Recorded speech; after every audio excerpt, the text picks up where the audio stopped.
Hello and welcome to Dystopian Fiction Has Been Moved to Current Affairs. This is episode 42. You're here with your hosts Claire and Masha, and we're going to be Hello. talking about the amazing and now quite Oldest time classic, classic. Yeah, literally. yeah, When did it come out? 2008? Almost 20 years 2008. old. I feel so old. I Wow. think of Do this you remember like this as film coming out? I Like, do. I do. I remember oh, buying it on DVD actually as whoa. well. Let's streaming was not a thing. Netflix was still something that came in the post. Um, Oh, it was OG Netflix. OG Netflix. That is so yeah. funny. So Yeah. anyway, the film is Wall-E. We've just been talking about pronunciation of this because I want to say it as Wall-E because I'm very British, Yes. and it is, of course, doesn't really work. So we have to say Wally. beautiful. Wow. Wally. It's like more of a like a sort of like baby's cry. Yeah, exactly. Oh, it's very nice. There's not a lot of dialogue, at least in the first half of No, this film. I think So it's that quite is about, nice actually. That it's like so yeah, dialogue limited. I was like, we're looking yeah. at some reviews and people saying that it was like the first movie that they showed their 4-year-old based on the fact that they were like on a long Mm. haul flight and out of the limited options they put on Wally and they were like the parent was able to like watch along from the seat like next to it next to their Yeah, child because there's not that much dialogue and it's yeah. yeah.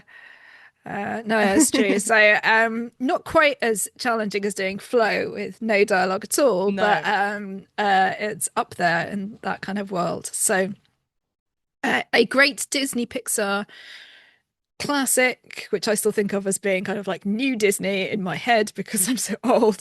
Um, but really interesting, I think, looking back at this now. But for anybody who, watched it in 2008, would you like to summarize for us, Marsha, what this film is Yes. about? So, a solitary robot called Wally is left to clear up Earth because 700 years ago, humanity overconsumed so much that Earth became uninhabitable. So, he's just kind of left to his devices, slowly clean it up, stack up all the trash in little cubes. And then one day he's visited by a robot called Eve, sent from the ship Axiom, where all of humanity is located. And she's sent on a mission to find signs of photosynthetic life on Earth. So Wally becomes enamored with Eve, spends lots of time following her around, eventually befriends her, and uh, finally Eve does find vegetation on Earth, completing her objective.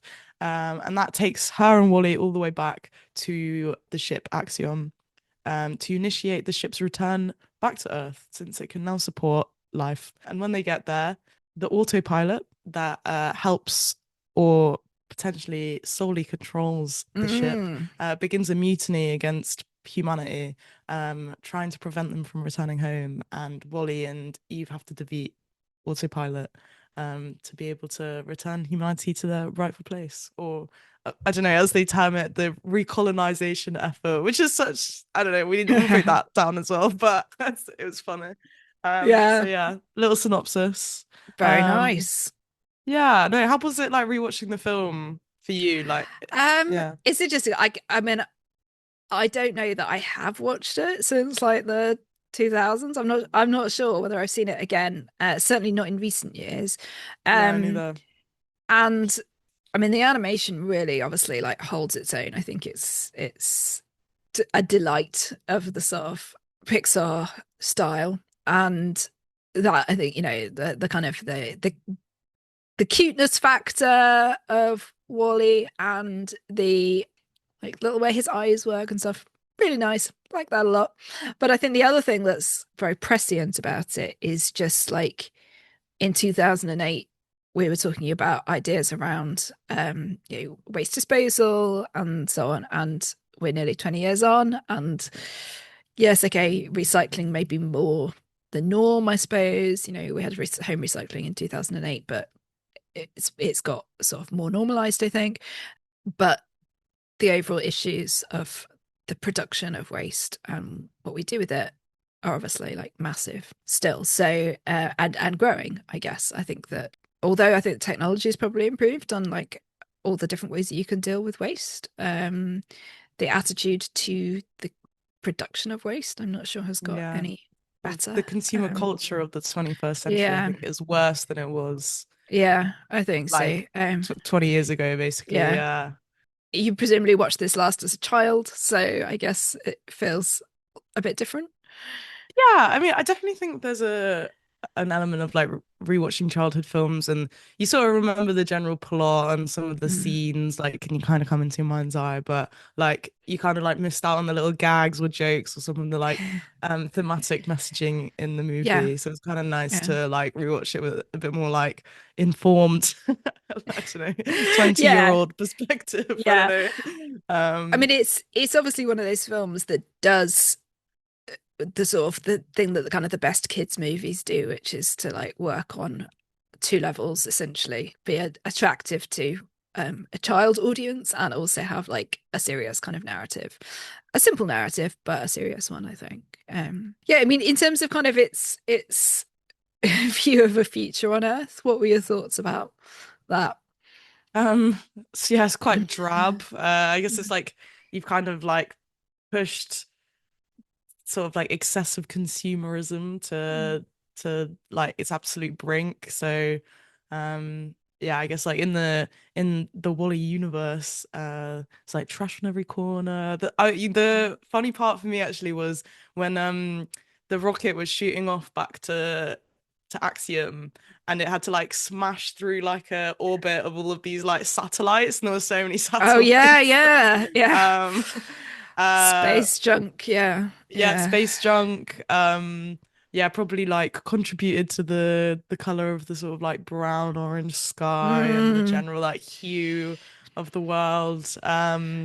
Yeah, so it was quite, yeah, quite drab.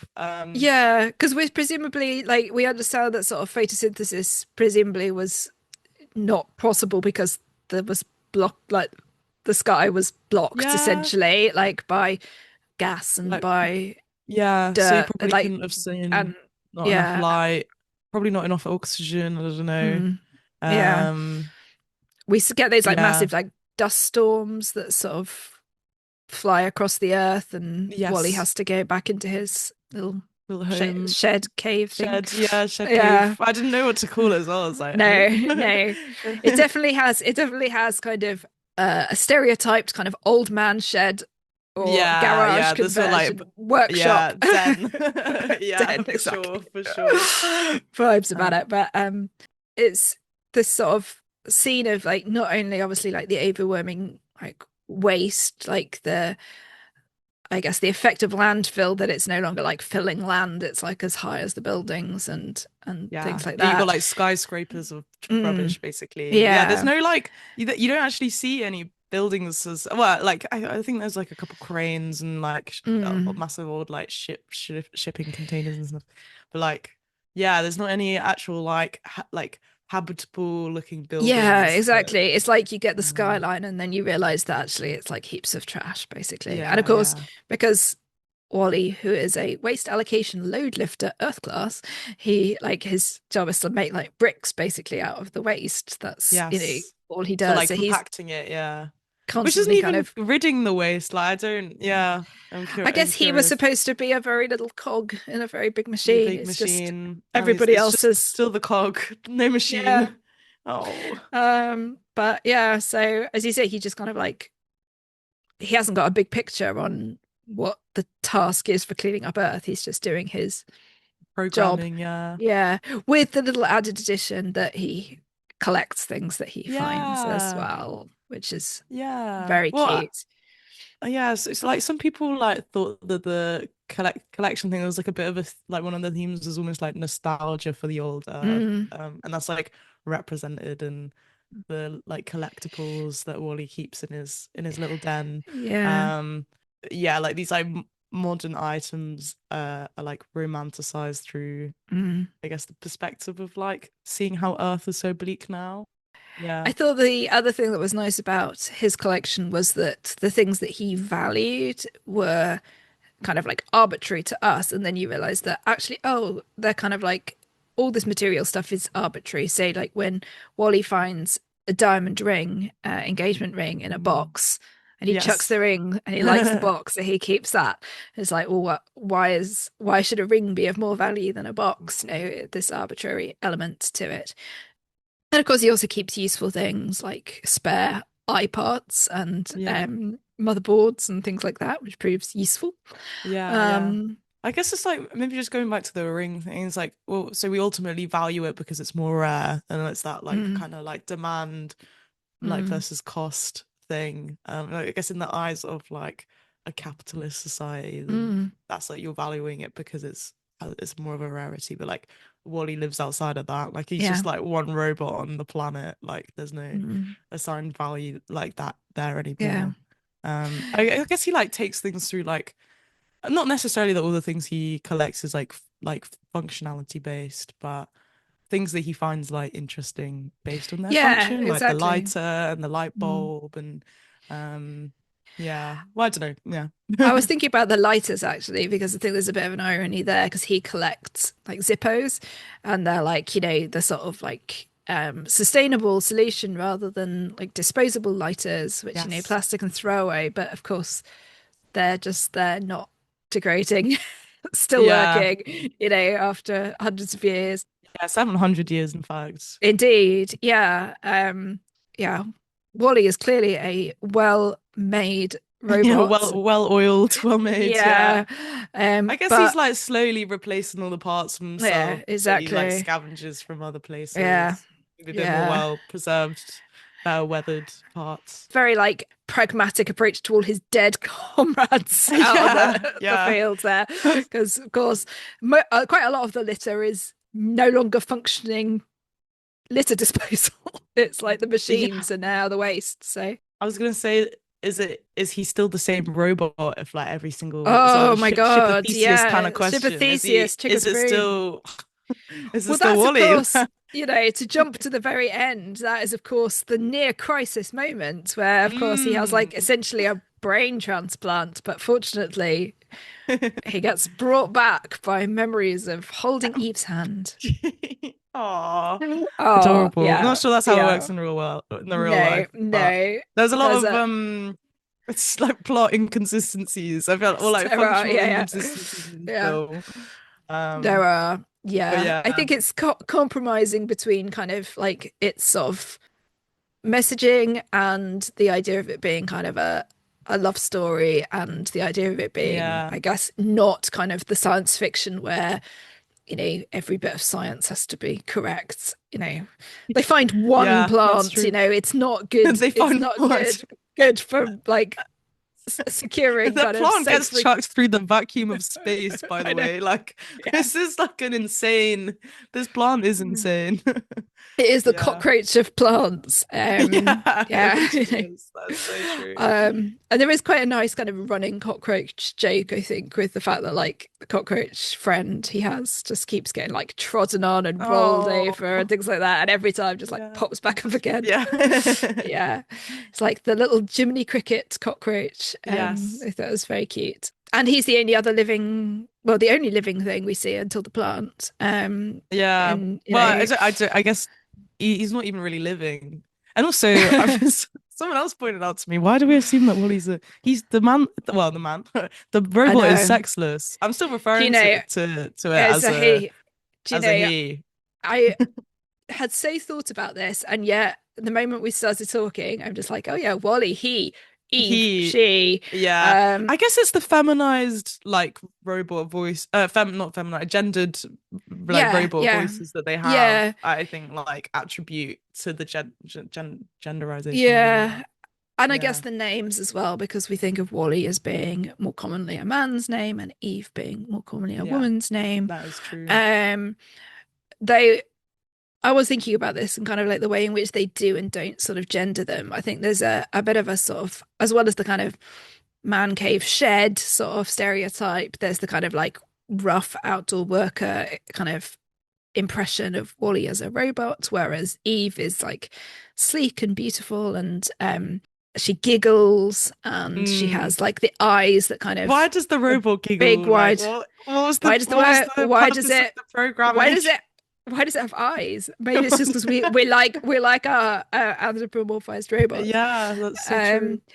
But Wally is also like he's not the male typical male hero either of this kind of narrative. He's gets scared very easily and shakes from fear. Also, Yeah, a bit of a what? weird Also, why? thing. Yeah.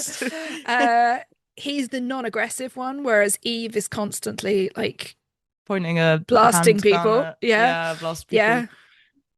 She doesn't even check to see what they Yeah. are. Considering she's supposed to be checking for life on Earth, she's No, like exactly. She's fucking blasting killing it. every past part of it. Yeah. So Exactly. mind my language. I was like, oh, Yeah, so no, it doesn't it's make any true. sense. Absolutely. Yeah. um, yeah. She's very like career driven, work driven. Her directive is like really important. Whereas Wally kind of like he does his job and he's like, sticks at it, but he also, wastes time in a sort Yeah. of, He's a bit of a romanticist. he He's is like, he's a little absolutely. hopeless romantic. But Um, yeah, and I do, he's also like quite care like he spends like mhm, most of the last couple of days of Earth with Eve just mhm. like looking after her. Exactly. Um, He's the carer. yeah.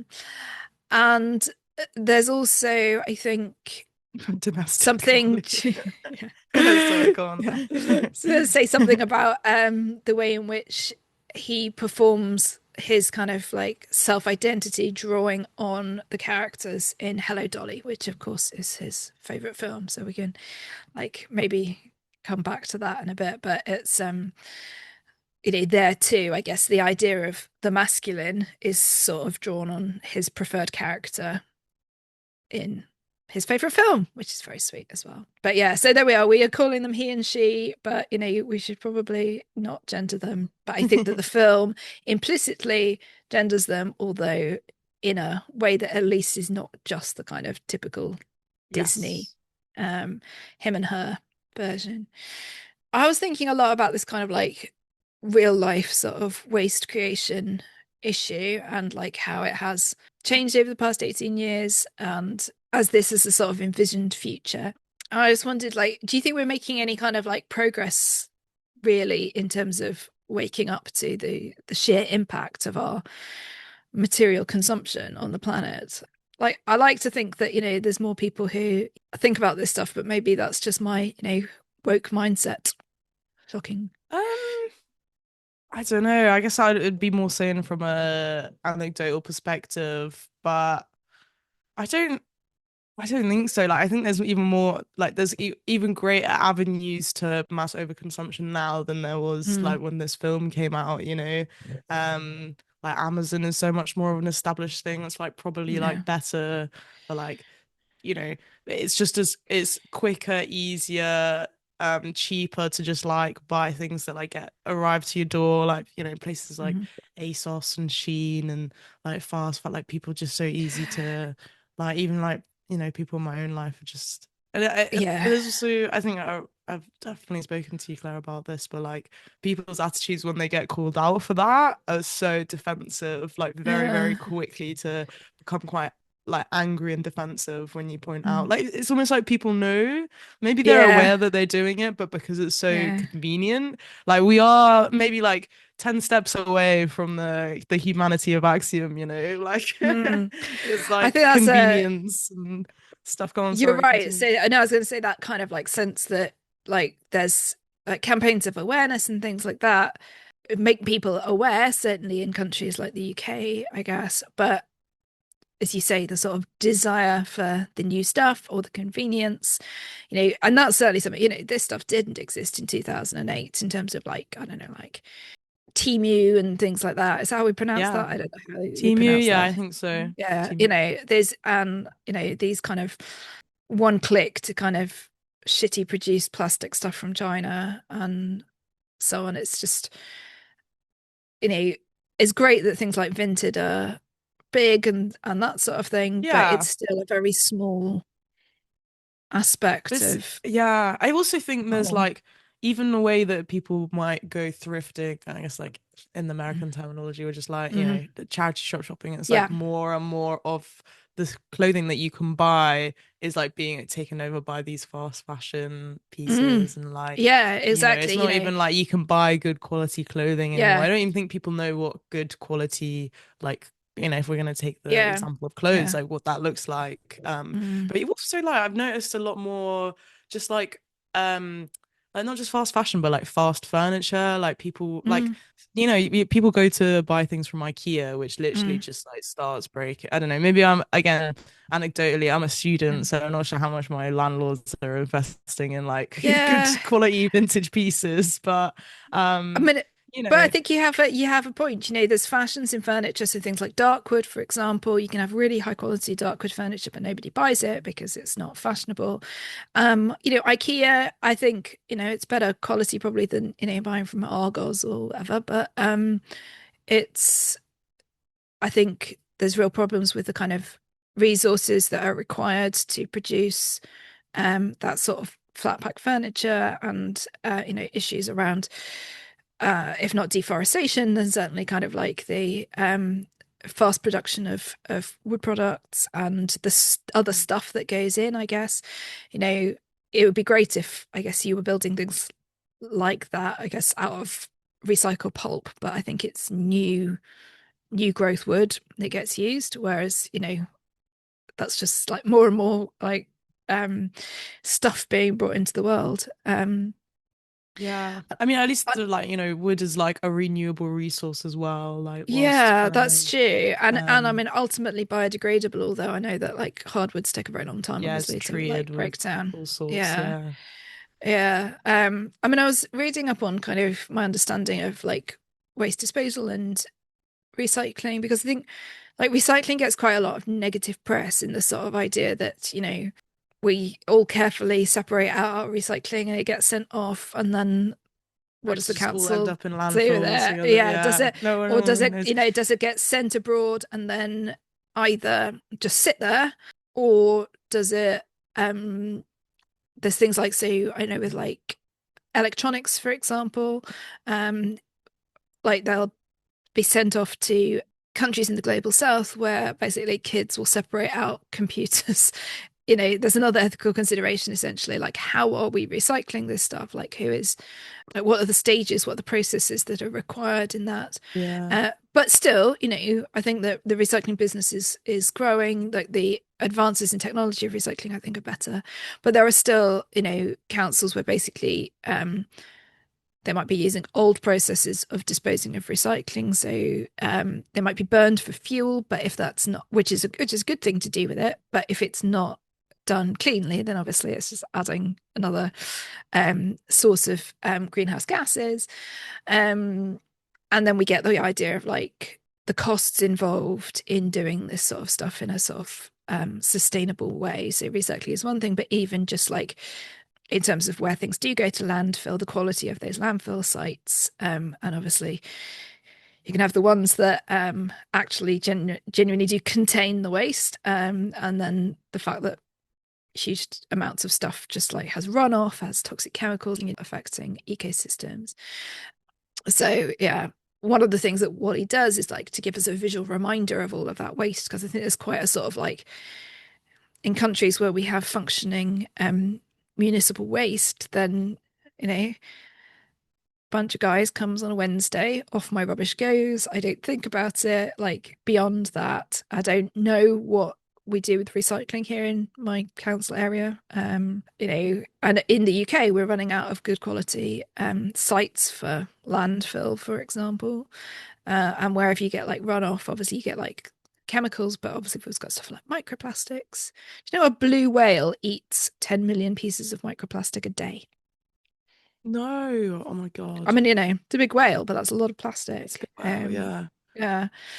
This So just must be these like all are, dissipated in the water because mm, like the way the blue whales yeah, like eat they eat krill. So yeah, it passes krill is through like the, you basically filter the krill out of the filter the krill and yeah, the microplastics out of the water exactly. like Yeah. the Yeah.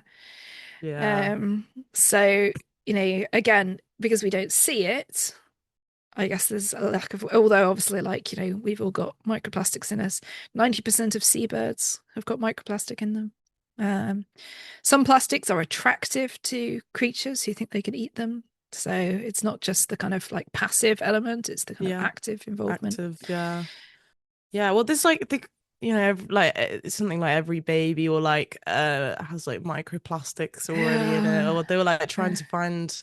They're trying to do a study on like the like microplastic effect on like male fertility, and they couldn't find a Yeah, control group, for example, something like that. I think yeah, yeah, yeah. came up. So if we have, not that we should have to make this argument that it has to affect us for people to care as Mm. well, but it is also at that Yeah, stage. but you're right. It might be quite a convincing argument, I suppose, because it is something, directly affecting people. And, things like some of the chemicals that are involved in manufacturing processes, I think like non-stick coatings and things like that, are like these forever chemicals that then leach out of landfill, and some of those are linked to cancer, so like carcinogenic chemicals and things like that. So others linked to Alzheimer's.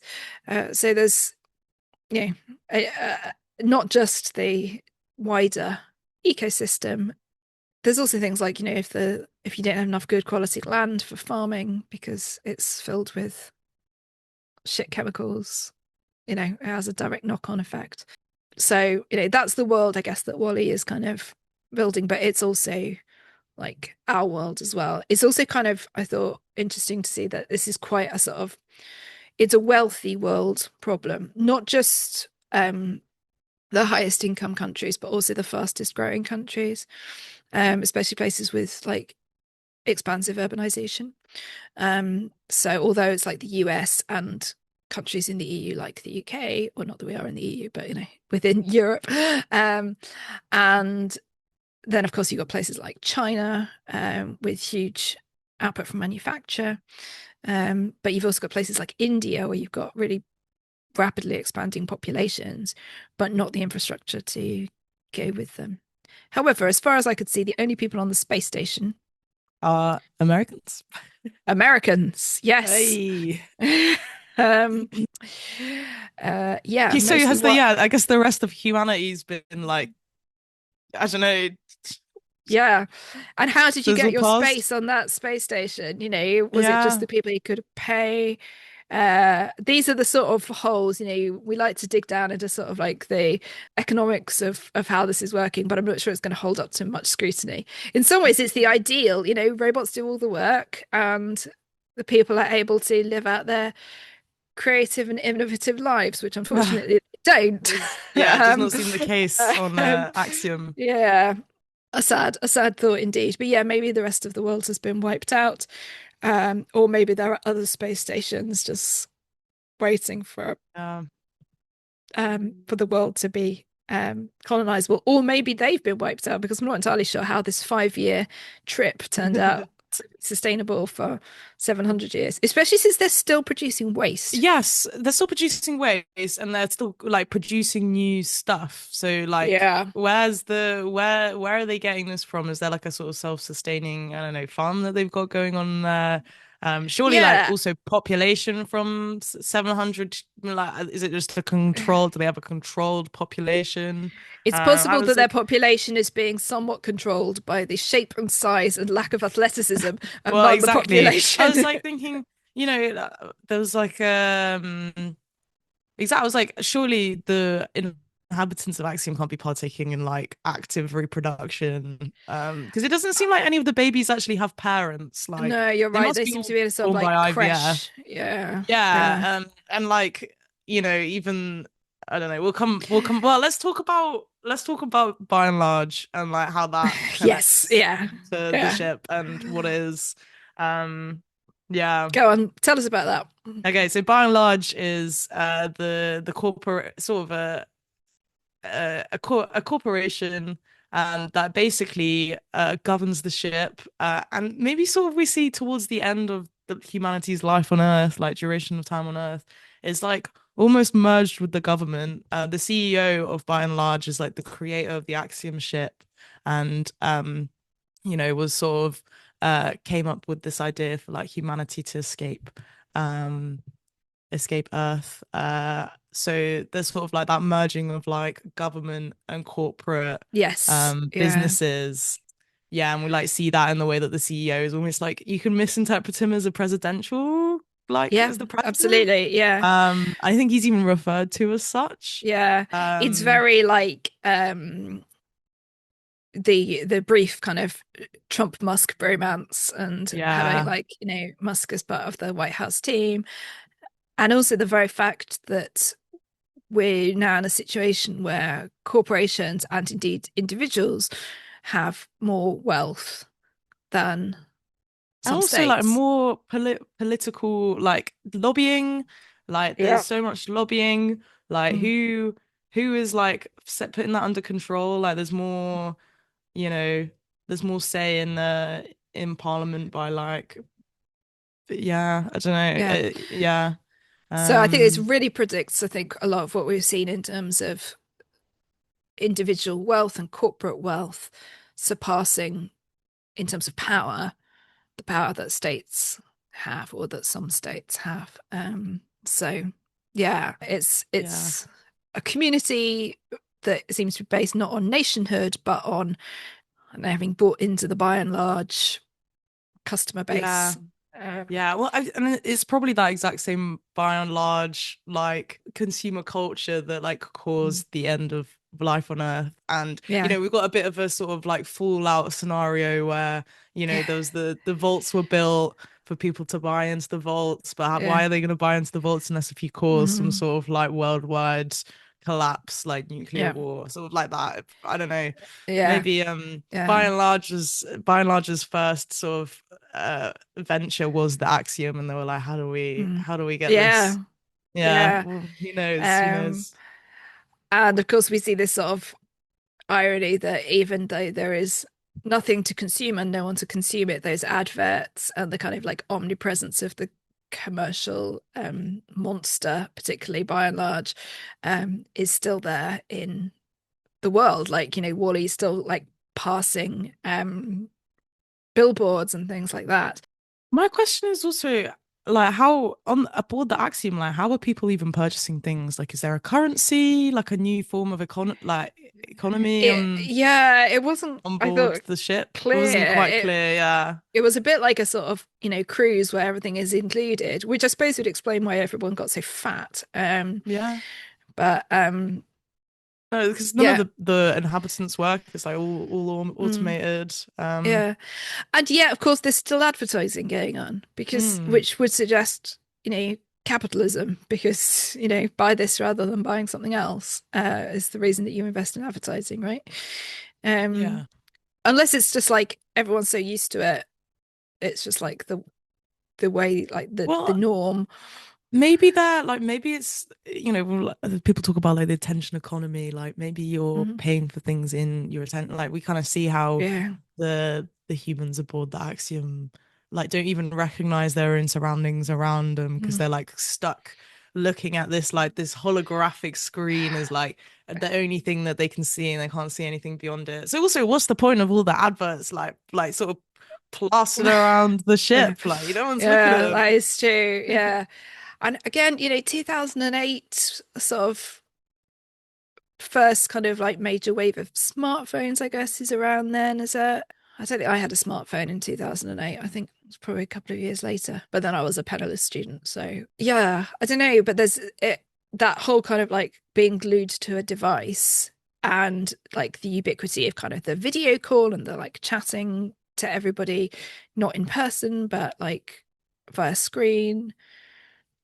I mean, I guess we look at it a bit differently post-COVID because we sort of associate that way of interacting with people, I guess, a little bit with doing everything on Zoom. So I don't know when Marsha and I last saw each other, but it's like in not on Very a many screen, years ago, but it's yeah. very many years exactly. So, um, you know, I don't think that it's impossible for this to happen, but they've like lost all the kind of IRL sort of contact. Like physical contact seems to be like really, really rare among the For people. sure. I guess because they're each on their own little hover chair Of a chair, thing. yeah.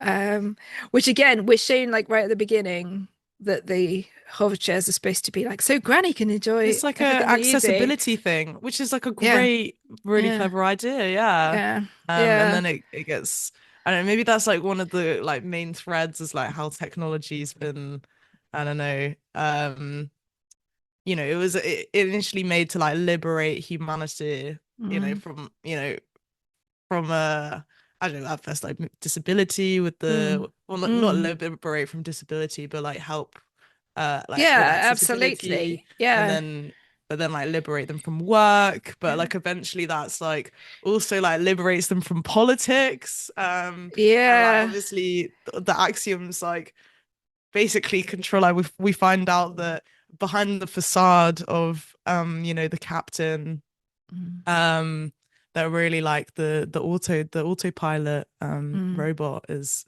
actually like pulling all the strings. You're Yeah. technically agents of, by and large, again coming back to like the Yeah, the merging of exactly. Yeah. corporation Yeah. and political system. Yeah. I thought there was an interesting sort of element where on the one hand you could see like this sort of utopia of the axiom because people are freed from work or from drudgery at any rate, it seems, menial work and all other work, it seems, but menial work is being done by robots.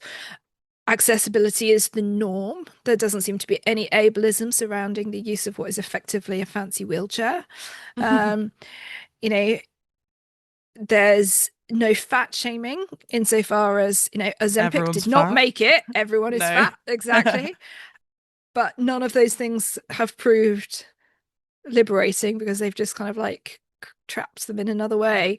Yeah, well, So, it's like the whole all of humanity aboard this ship is like homogenous. Like no one has a sense mm, of like individuality. Like, and I think this is also reflective in the robots. We've got like Wally's character who sort of transcends his programming and he develops a sense of identity and sentience, and that's in contrast to like the homogenous society of like both the robots upon the axiom and also the humans, and obviously like any mm, sort of, I guess, like sense of individual, like all the robots who've like been misprogrammed, or like yeah, the rogue robots, they're like yeah, caged off yeah.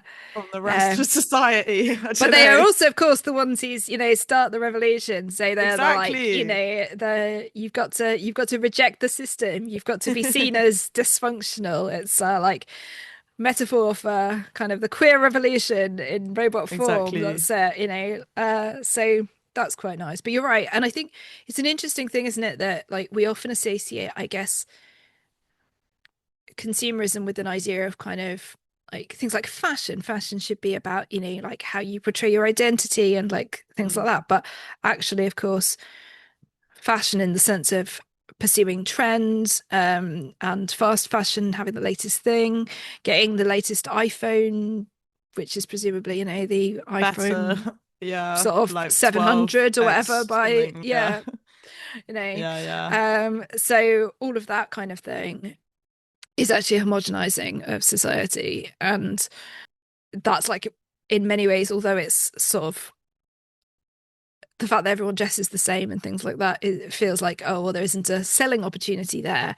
It's more like it's reached the peak. Everybody wants, what did they do? They went from red to blue outfits, didn't they? And it's like Yes. everybody like wants Red is the this. blue is the new red, and yeah, Exactly. yeah, exactly. Um, so like you can immediately sell things because everybody feels the same about like wanting this stuff. Yeah.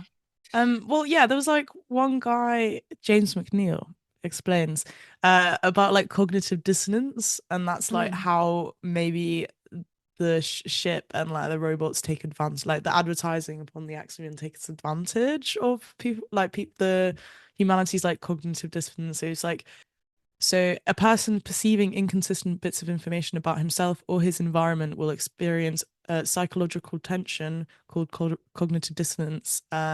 And so individuals with cognitive dissonance will mm, behave in a way to reduce dissonance or mental tension, and that's exploited by the adverts to allow customers to ease their cognitive dissonance. For example, mm. in the way that like everyone instantly is like, oh, costume change, like Yeah. like clothing, new clothes, and go from red to blue. Um, that was like, yeah, that was one way I think. Yeah, I could, and that is the way, I guess, in which, marketing ideally works. You Mm. try to make it, anyone who doesn't get the thing that you're selling stand out as Yeah, or being, like creating a outside. problem. And Yep. I guess in the wider sense, like creating cognitive dissonance and then selling the Mm, solution to like appease yourself, to alleviate Mm. yourself, even is by Yeah. like buying into whatever they're trying to sell you. Mm. Um, And I guess this must, if we consider this kind of as the sort of worldview that has been kind of pursued by and large, and then, adhered to by these people, it sort of explains why we don't get any positive change in terms of what they were trying to do with respect to Earth. So, it's like Earth has been abandoned for this clear up, and yet there they are just. So there was a sort of like pleasing kind of reflectiveness of the like Wally down on Earth doing his little bit, making his little piles of trash, and then up in space, there's like a big version of Wally making really big compacted yeah, I was like, cubes Big of trash. Wally. Exactly, and then just Yeah, like where are the big Wallies down on Earth? Like, surely that I would guess they've all stopped make more working. sense. Yeah. Oh, yeah. But yeah, and then they just get spewed out into space, which is exactly the same basic problem as was on Earth. So, unless you get behavioral change, and yet the sort of means by which behavioral change could have been brought about hasn't, because they used all of their like messaging and advertising, and even the education. I think you put a note in your Yes. your notes about the education, which I'd forgotten about, but they're teaching all the Yeah. kids about like Indoctrinating the youth, but very not in good. the good way, not in the good Yeah. way. Um, Yeah. yeah, so in the classroom, the Mhm. robot teaches the children their ABCs, but tells them that B Oh is for yeah, by that's and right. large, Yeah, their very best friend. it is that we start this from the very bottom, as it were, Yeah. and yeah, yeah, absolutely. So yeah, we don't quite know how they're sustaining this world up in space, but in terms of its kind of like allegorical qualities, it definitely encompasses, I think, quite a lot. And I guess that they have to bypass those behaviors, just like the robots have to bypass their program behaviors. There's Mm. a good article, kind of like joke article about ruining Wally, and basically saying that like the autopilot, although it's obviously the villain, is like the gold standard in engineering. Its programming exactly adheres to the directive that it was given. It doesn't try and countermand that. It's doing what it believes is protecting the people of the space station. Mm. It will go to the extent, this is obviously like the AI kind of worry, where it's like, how do I save everybody? Well, I'll go as far as, killing the captain or injuring the captain or whatever, overriding any human involvement, if that's the Mm. only way that I can keep to this directive. I have a bit of a counter to that though, because I feel Okay. like Auto's actions could be construed like you could argue that like it's a Auto's actually behaving in a sense of self-preservation Preservation. because Yeah. if Yeah. if humanity returns to Earth, then Auto's existence sort of ceases Mm. to be, and interfering with the Yeah. plant means that its life is sort of extended like a Yeah. axiom. So I don't know. I think it could also be argued that it's like overwritten because there's already been. Oh, we'll look up some sort of Mm. citing, we'll cite some sources to this, but I'm pretty sure I've already heard of like AI like trying to avoid shutdown or like Mm. manipulating, um, to like self-preserve. Yeah, So I I mean don't know. that's obviously one of the common sort of issues, isn't it, with kind of like, AI that I mean, obviously there's the kind of it's only as good as its programming, but there's also, if you do want your AI to survive in the face of challenges and things like that, and that leads to Mm, um I guess a paradox in terms of its behavior. that's true. Wally is a different kind of like anomaly, I guess, because he is pursuing his directive in spite of the fact that everything else seems to have shut down. So, like, should he have shut down? Was it a kind of like, is it just that everything else is like stopped working, built-in obsolescence? It's just kind of given up, and he just happens to be particularly good at making repairs and things like that, which of course rely on other things not working anymore. He wouldn't be able to get all those spare eyes if there weren't, Yeah. dead Wallies around the place. The corpses of dead bodies. Exactly. Oh, um, oh. and yeah, of course, he's also not necessarily doing his job to the best of his ability, because he spends time towing Comatose Eve around on a string and things like that. Also, let's just he talk about okay, in the sense, Bonnie's actually pretty. He's a bit of a creepy guy, like yeah, I follows know. the girl around. And it was then romantic when I was a child, and now I'm thinking, no. drags her unconscious body along on dates. Um, Yeah. and I guess then if we yeah, I think don't of them know. as robots, then we sort of, we don't anthropomorphize them into kind of like areas of consent. Because in other ways, he does like pursue consent, like in terms of like not holding her hand without like Yeah, without her, asking. so that's good. But yeah, you are right. I suppose there's the thing that, once she's in her coma, essentially, I guess he's just trying to give her experience of life in a way that he hopes like might, I don't know, bring her out of it or something. That's true. That is Yeah, true. but you're right, there is something a bit creepy about it. I don't think I find his stalking of her quite so creepy insofar as it's not that he's obsessed, I think, over her. It's more the fact that something There's like has changed in another. his environment, Yeah, that's yeah. true. That is true. And in some ways he has a responsibility, I guess, to himself and to his cockroach not being anywhere else, to like see what she's doing, because she is harmful to his environment. I mean, she blows half of it up and very nearly kills him. So in a way, I think he has a right to see what she's doing in the circumstances. But there is, of course, the fact that he also draws like this sense of his identity from Hello Dolly, and this might be a nice time to talk about that. Have you seen Hello Dolly? I have not seen Oh Hello Dolly. no. I didn't even know that was the film being referenced Okay, yeah. in the clips. So I didn't until I looked it up. I saw Hello Dolly on stage about a century ago, but I'd never seen the film. It's Barbara Streisand. It's from 1969. And Michael Crawford, a lot of Walter Matthau, a lot of kind of great names of film and particularly musical theatre of that era. And it's an earlier musical, and it's set in the, I guess, mid 1900, sorry, mid 19th century, maybe something like that, or a little bit later. But as I was filmed in 69, and it's it's lovely, but it's a like ridiculous romance in the way of kind of many musicals. It's a bit problematic in some of its kind of like portrayals because of the time that it comes from, but mostly I think it reflects a kind of like sort of naivety and a sort of, I say, romantic kind of outlook on life. But the premise is that Dolly, Barbara Streisand, is a matchmaker and also just general kind of fixer. She's a widow. She's trying to make her way in a world where, it's hard for women to run businesses and things like that. And um, one of the things she does is to set people up. And there's this old, oh no, he's actually not old, but he's like grumpy guy who decides that he's wants to get married, and he's also very wealthy. So it's sort of around that. But his clerk in his store has never been on a date, never held hands with a girl, never kissed a girl. His name is Cornelius.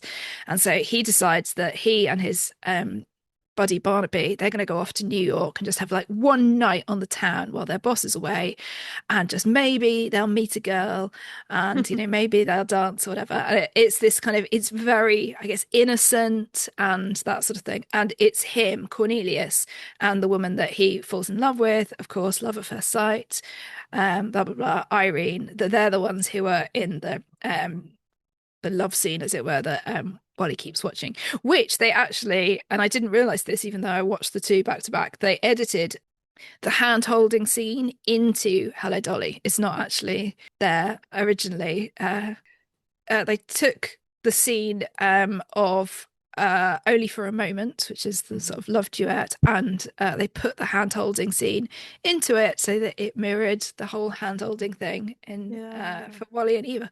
But it's basically, I guess it's that kind of like naive love that not, it's kind of like non-predatory, but also in the film the women are actually the sort of dominant characters, especially Dolly. She has kind of like coped with trying to like make her life work and so on after the death of her husband, and then she decides that she's going to go back to being kind of her magnificent, fabulous self walks into the club where she like everybody knows her, and that's where the song "Hello Dolly," which is the only one that like anyone who doesn't know the film well actually like has heard of. But it's about that kind of like coming into your own, like, and going dancing again.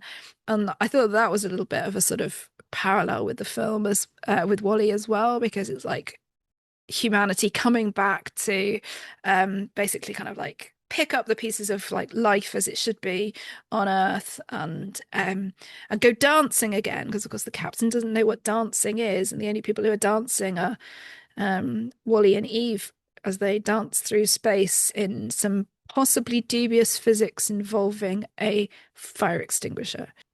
But yeah, they like humanity's lost all of that, but Wally can still like recognize it from his little video of, Yeah. and of course These it's like the little nostalgia artifacts that thing. he's found. Yeah, and it comes Yeah, back to the yeah. nostalgia. Yeah. Um, Yeah.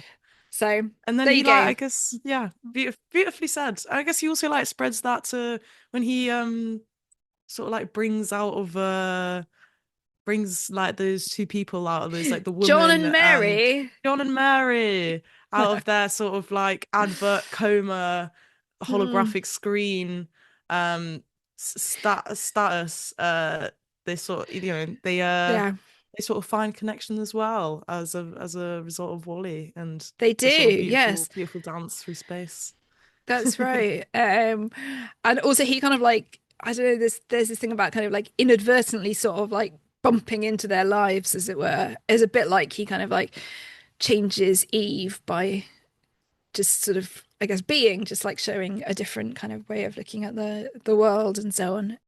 So the robots have to change, and also the captain has to change as well. So I wondered about Hmm. like the uh depiction of the captain as a sort of secondary hero within Yeah. the film. It's really interesting that the robots are portrayed as more like malleable and changeable than the humans, Mm, because obviously we're like mm, sort of poster child of like being able to adapt to any situations, like mm, humanity lives in all four corners of the yeah. planet. You know, whilst like here it's like the robots that actually are able to like open up And I suppose again, if we go back to that idea of kind of like programming good robots, you don't, you know, really want them to to go override rogue. their Yeah. directives. But actually, it's the, if we think of them more metaphorical, then obviously there's like the conformity and the inability to change that causes problems. And I guess also, like we've talked before about kind of like AI and the kind of garbage in, garbage out problem with Mm. programming and things like that. And the directive that's been given to Otto is this kind of garbled give up, stay in space, it's not safe message from hundreds of years ago. So he doesn't have, whether he also acts for certain self-preservation, but Yeah. even if we just take it as like him responding to Face that, he does value, not, yeah.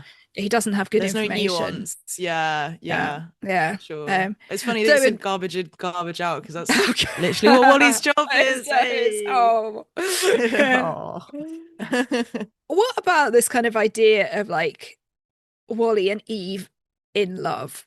Like, because Yeah. that is like part of the sort of enduring kind of like attraction of the narrative. But It's the sort of romance, yeah. I yeah, don't uh, know. I think it's taking like I do think that was if you're gonna take it in a not in a literal sense, but I like the anthropomorphization of these mm. robots like taken a step too far. Because I think, definitely have to have a bit of a suspension of disbelief I don't know very much about robot programming, but I don't feel like robots can spontaneously develop feelings such as love. Or I But people don't know. marry their AIs That's and true, stuff, but don't do AIs they? marry each other? That's the question. Mm.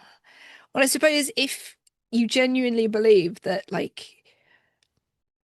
that we are on a road towards artificial sentience, passing the Turing Mm. test, developing self-consciousness, admittedly, Wally's just a functional kind of garbage disposal unit. So, Oh, not necessarily expecting him that's to have the best true. programming. But then again, he could have upgraded his own programming over time. I don't know. He seems to be quite good at like self-modification. Um, I think I saw somewhere Eve being described as basically a flying vape pen. She has, Oh. um, but again, she could be more sophisticated than perhaps we see. She seems to show some level of sophistication in terms of like she's more than just a plant collection unit, it seems. She's quite a Yes. sort of like she has like bodyguarding qualifications and things like that. Yeah, yeah. But yeah, Multifunctional. multifunctional, exactly. But yeah, I don't know. I mean, again, I suppose it's falling down on the sort of science fiction in favor of the just kind of like romanticy element of the whole thing. Um, but I thought it was interesting in the way that it falls back on certain ideas of what love is, Mm. despite the fact that in some ways it sort of it doesn't fall into stereotypes for everything else, but it's like physical intimacy between Wally and Eve, which is complex. Like, Yeah. why do they, you know, like, are we saying that when he holds something like her hand, He for can example, feel his it. he Yeah. feels it, or is it I just like I don't think, saying that yeah. it's like Does he a have a nervous system? I don't think exactly? so. Yeah. I guess it's just a sort of like It's more psychological like a, impact of the, yeah. when they kiss. They basically seem to cause a sort of static electric kind of Yeah. fizz, which doesn't seem to Yeah. be Well, maybe you could feel that as a robot, to be yeah, fair. possibly. Um, but the sort of more convincing idea, I guess, is the mutual care. Yes. Yeah. And and she saves or tries to save Wally from being crushed by the Yeah, but plant he's thing also and so like on. helping her, like he's also serving her in her objective and he Yeah, cares about her goals. that's right. Um, so like this Directive. mutual, yeah, directive, yes. That's right. But yeah, like sort of I guess like holding one another up in, yeah, I don't know, I we just had a breaking down, thought yeah. about like the Go on. Americanization of it.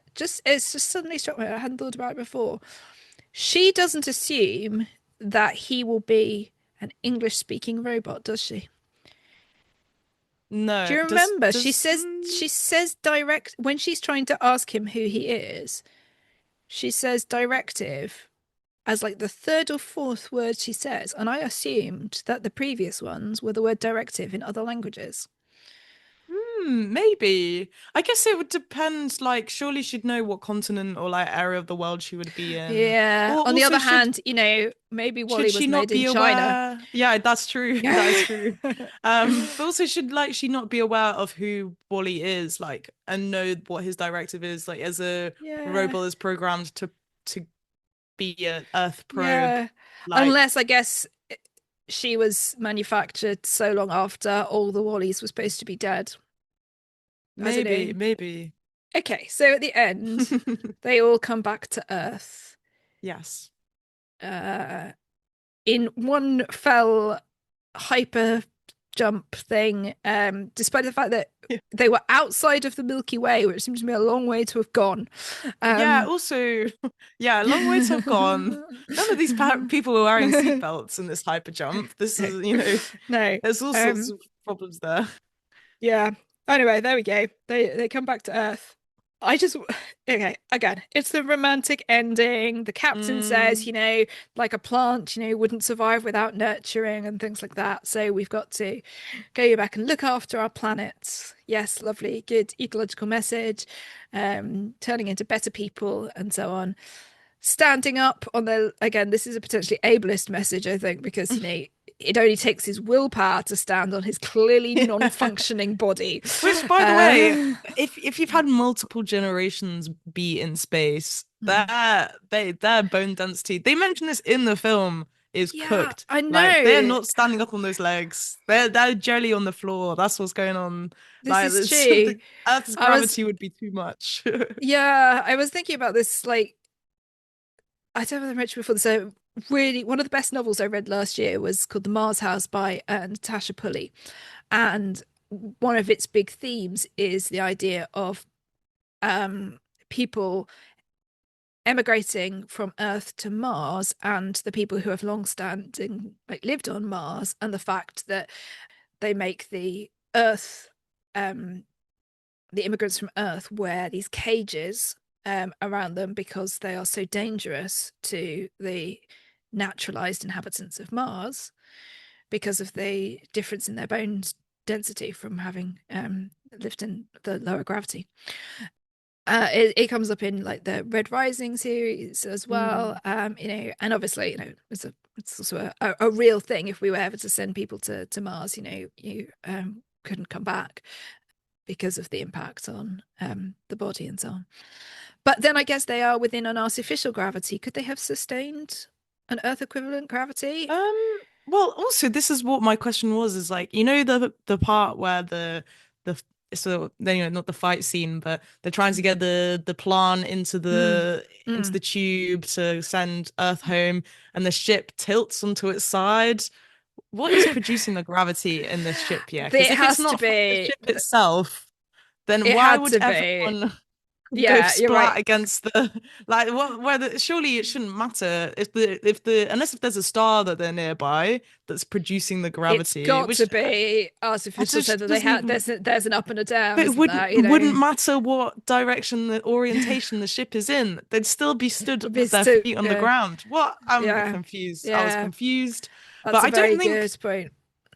yeah, no, surely, like, I don't think it would be possible to replicate at least the strength of Mm, like the force of Earth's Earth gravity, even if gravity. there was some gravity. Well, no, because then obviously the hover chairs I think make sense to exist if there was very a little bit of maybe a little bit Yeah, but you're limited right. Yeah, gravity. yeah, Um, it would probably help them yeah, in their hovering yeah, capability.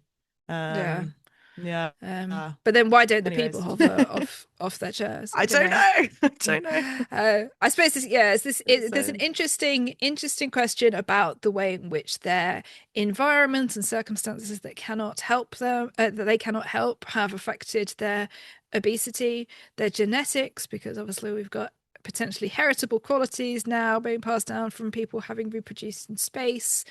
Although if it's yeah, I don't know. I think artificial, I don't 700 know, years might be like too short of a too time to little. necessarily have Yeah, evolution take yeah, place. I yeah. don't know, you've got a Unless it's couple seven artificial. generations. Unless it's Yeah, unless if it's artificial. artificial. Yeah. But I guess But they then, would have already selected at the stage of like, surely, yeah. And why BNL, I would don't you know whether they're a select necessarily for diverse, I guess that from diversity inclusive yeah. I company. mean BNL's I guess perspective might be that actually these people are the ideal consumers. They Mm, sit around without any like external focus, yeah, and I guess, constantly available to yeah, consume the next thing, whether it is your yeah, food yeah, in yeah, a yeah. milkshake or your Yeah, and free. there's sort of like almost easily denied like in their like individual agency and Mm. like Oh, yeah, um yeah, sort of like they're able to be kept docile by like yeah, this like constant you know purchase consume yeah, cycle yeah. um They and don't it have like to go all anywhere yeah don't have to to go receive their anywhere. products. It's It's like all if Amazon literally delivered stuff into your hand. It's that kind of, yeah, yeah. and like all their lives are completely Mm, automated. mm, And even like I feel like maybe there's like an element of their even like thought policing, like yeah, there's like a lack of yeah. freedom of thought. Like even for example, the two men who are on a phone call and they're actually right next to each other, they can't speak to each other Mm, unless it's through like a digital yeah, screen. Like maybe I don't yeah. know, who knows? Maybe it's a surveillance state which we didn't even get to explore. Yeah, and I guess the things that like would have helped them keep fit, for example, are there, but they don't access them because they're not aware. Yeah. Like Mary didn't know that there was a swimming pool, and the captain didn't know that there was a running track. Yeah. So, there's all of these external factors before you consider whether there's any kind of like behavioral decisions being made by them to, eat their 700-year celebration cupcake or whatever. All the physics aside of returning to Earth, they do it and stagger out on their little legs. And my feeling is that most people in that scenario would have staggered straight back in. I don't know. Yeah. It's Yeah. It's like like the a bit of the least believable Matrix. bit. Yeah. Yeah. Yeah, that is Yeah, so exactly. true. That is so true. Like, would you, red pill, Like, blue pill? yeah, You see the exactly. real With realities when you get back to Earth and you're like, nah, no, I'm all I mean, right. even with the help of some robots, essentially, and most of the robots will be no use because they're not designed for this kind of environment. But like, Mm. essentially, it's like, when we did the society and they were talking about the fact that people were going to be expected to do manual farming, and saying, this is it's one thing to have kind of like had to just be grown-ups and run a town, and it's quite another Yeah. thing to expect people basically to go back to kind of like fundamental of Agriculture sort of and agriculture and yeah. civilization. And these people can't even walk. I mean, Yeah, you know literally, literally. um How are they meant to take so up a plow, you know? exactly, Yeah. yeah. So and of course they don't have the skills, it seems, anymore to, like, robots have been like presumably manufacturing and engineering and restoring robots for such a long time. I mean, there's the whole, again, it's a stereotyped kind of joke, but the captain doesn't know what a book is or how to turn the pages, and then he really That was quite a struggles to funny gag. read. Yeah, it was Yeah. good. Yeah, so It's all in pictures. There aren't even any words in exactly, it. It's like they exactly. foresaw. Yeah, Yeah. it's the flat pack guide to the end of the world kind of Yeah. For thing. sure, for Yeah. sure, for sure. So again, all of this kind of like the skills have been lost, as well as the Mm. ability to regain them, I think, has been lost as well. I guess unless there's a sort of archive of like YouTube for restarting your planet kind of somewhere. But perhaps we should put more faith in humanity, the perseverance of the Yeah, people of the Axiom. for sure. Um, because the credits, I think, are one of the sort of like clever bits about the ending. I don't know. Did you watch through the end I don't credits? think I've watched through the end credits, Oh, no. it was like bedtime by the time you got to the end credits, wasn't Yeah, it? it So was. Yeah, I yes, watched this yeah, film very late last middle of the night. night. um, so the end credits, basically the artwork goes from like sort of animated Stone Age kind of art through like Minoan and like Bronze Age art into like mosaics, and then it kind Oh of like goes through wow. the like recognizable art periods. There's like Impressionism, and there's a Van Gogh bit and things like that. So you can like recognize basically like art history in the space of the time that it takes to run the credits. And it shows like the things that they did, like replanting all the plants and things like that. So like restoring civilization, essentially, done in terms of how long it takes for civilization. And yeah, you're thinking about this in terms of these people who, first of all, are completely unfit to do this, but also like restoring civilization completely from scratch, and whether humanity would, having known the world of the Axiom, whether they would go back to the world, essentially they're saying, of kind of like prehistoric humans. So Yeah. Yeah. yeah. um That is beautiful. I but might go back and watch those end credits then. yeah, it was quite fun, it was quite well Mm. done. Cool. Okay, go on then. Takeaway message from this film.